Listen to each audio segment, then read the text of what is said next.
Thanks for clicking on State of the City. My name is Todd Prafke. I'm the City Administrator here in St. Peter. Now, I know I'm a few days behind, but I wanted to get a State of the City in because we talked about a lot of great stuff at the workshop last Tuesday night. January 20th. We had our meeting on Tuesday night rather than the Monday night because of the celebration of Martin Luther King Day. So that is a legal holiday, so that means our meeting switches to the next day, which is Tuesday. So my missions are to talk about that and to give you a few tidbits of things that are going on around town. But let me jump right into the workshop. Here you go. Here's the agenda. And by the way, you can see that agenda online if you look. Just look it up on Tuesday, January 22nd on our city website.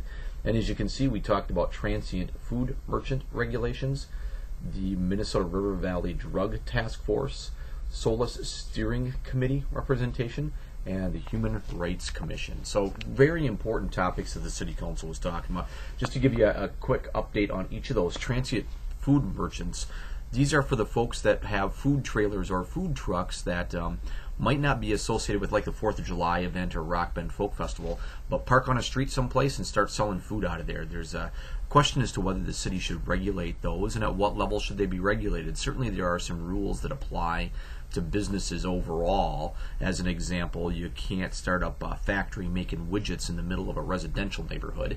But there are some things that are very specific to transient food merchants that the council is considering. And really they're trying to, I don't want to get too philosophical on you, but they're trying to balance this question of liberty. What can private business do without the interference of government, and health and safety of the rest of the community, and trying to make those things all balance out, and where's the appropriate tipping point for that.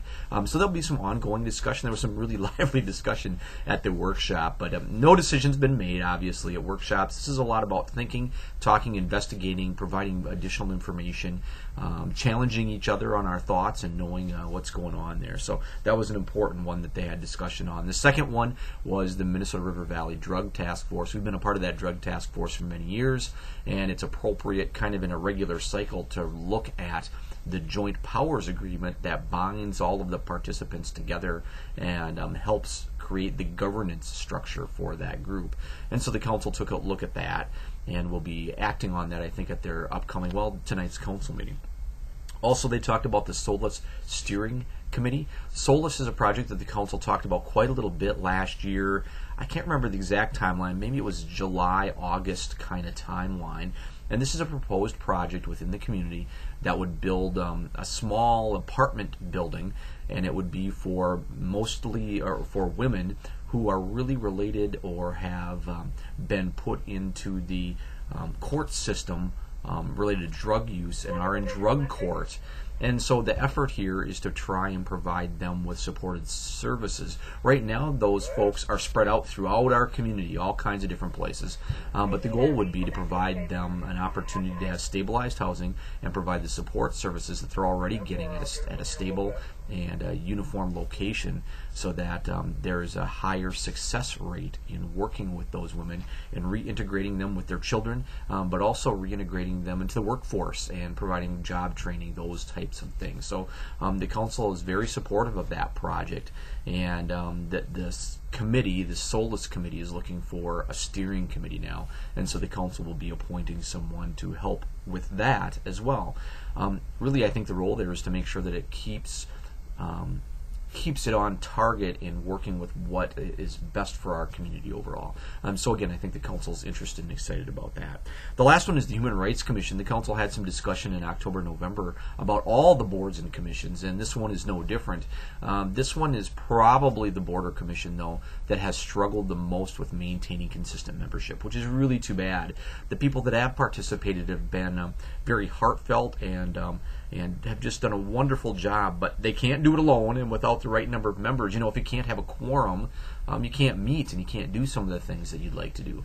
And so this effort is to make sure that that mission that is so important to those folks and many people in our community continues to move forward. And so it's likely that that mission will be undertaken by the city council now. So the overall idea is that the commission's duties will then shift to the city council. So we'll see how that gets put together. You'll see some action on that over the next couple of months, couple council meeting cycles. Let me get into tidbits. Last week, and one of the reasons I'm late doing State of the City is that we were interviewing potential new public works directors. As many of you know, Louis Giesking, who had been the public works director here for 28 years, retired here at the end of 2014. And so we're looking for someone to try to fill his shoes. And so we had a couple of folks in town on Wednesday and Thursday that were going through a very intense interview process, and many folks from the community, well, not many, but some folks from the community stopped by to meet and greet and participated in other activities to get to see those folks. So the two candidates that we have are Thomas Gill. Thomas is a civil engineer and works in the city of Sioux City, Iowa, and Pete Moulton, who is our current water resources superintendent, has dealt with water and sewer and stormwater and all those things for a number of years, has worked for the city for a number of years. So we put everyone through the paces, talked a lot about quality of life within our community and the importance of the community. And part of our goal is to make sure that candidates not only know us, that's very important, but we also get to know them. And so we'll be working over the next couple of weeks and kind of sorting and doing background checks and all those kind of things as the council moves towards taking action to appoint a new public works director over the next few weeks or so. I want to mention Winterfest. I've gotten a lot of questions and calls about Winterfest. That's not a city event. It's really a Chamber of Commerce sponsored event. So if you have questions about Winterfest, which has some great activities going on, please give the Chamber of Commerce a call, 934-3400. They will be happy to help you, give you information, and work with you on any of the things that you're looking for, whether it's to find an event that works for you, or maybe to participate in something a little bit more, or maybe to think about starting an event that's great for you for the next Winterfest, the 2016 Winterfest. It's never too early to start thinking about that. Winter will come then too, and so we'll have Winterfest. And so give them a call. They'd love to visit with you. Emily and Ed down there would love to visit with you. I also want to mention the Hot Sheet this last week. The Hot Sheet is our weekly newsletter, and you can get it online, or we can email it to you if you'd like. But there's some great information in there about priorities the City Council has set for our really fantastic downtown. So please take a look at that. I hope there's some great information for you in relation to that, and you get to know a little bit more about what the council's thinking about, how they perceive downtown, and what their goals and their priorities are for that, for, again, our wonderful downtown area. I also have to mention that there's an additional recycling drop spot now. So one of those big roll-off containers that's like a semi-trailer almost kind of thing. Now there's one up at the county shed off Sunrise, the county public works department up there, but there's also one at our composting facility just off the corner of Swift and St. Julian for glass and cardboard and plastics and metals. It's a great thing, so you don't have to wait until every other week for recycling at your home. You can just take your stuff and drop it off down there. I've done it a couple times myself. It's wonderful. You get a big box or something, you got to get rid of it. It's a wonderful opportunity to use down there. I also want to say congratulations to Gustavus.